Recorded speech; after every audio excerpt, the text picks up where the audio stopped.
Ce n'était plus un animal, mais un feu sous la peau. Une bête aux secrets anciens, venu réclamer ce qu'on lui avait ôté. Il dormait sous le porche, il mangeait les restes. Un vieux matou gris aux moustaches modestes. On riait de lui, on l'ignorait, on jetait des pierres quand il osait s'approcher.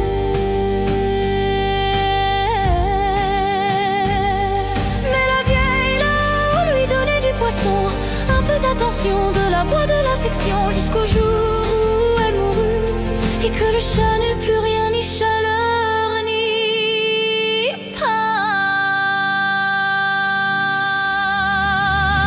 Sous la queue du chat noir, la haine s'épanouit.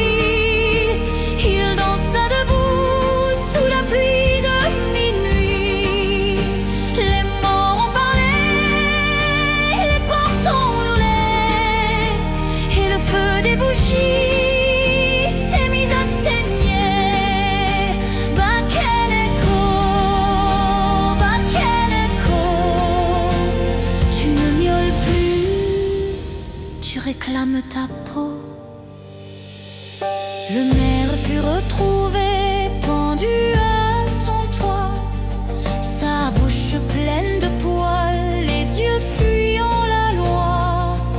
L'enfant du forgeron ne revenait plus le soir, mais un chat riait fort dans le noir des couloirs. Puis les voix des disparus dansaient près du foyer, et les mères pleuraient sans comprendre le danger.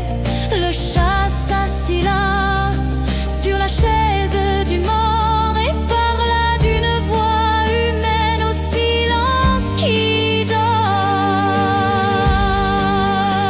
Sous la queue du chat noir, les fantômes s'alignent.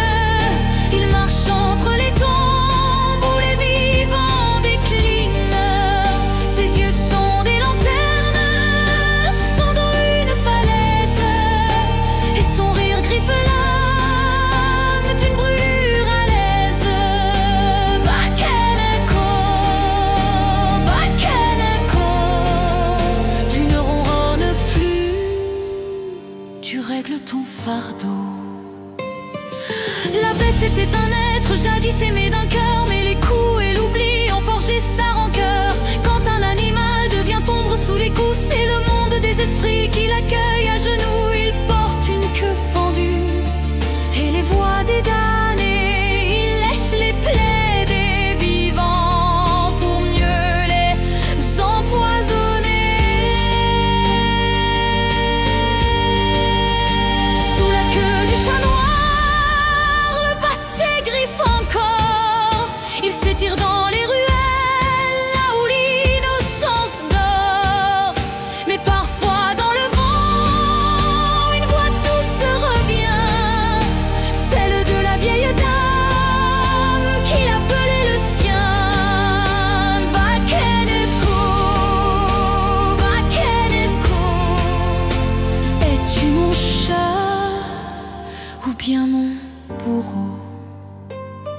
Et si un soir, au fond d'un bois, un chat vous suit sans dire pourquoi, ne le chassez pas, ne l'ignorez pas, car nul ne sait qui porte vraiment cette peau-là. Liliane.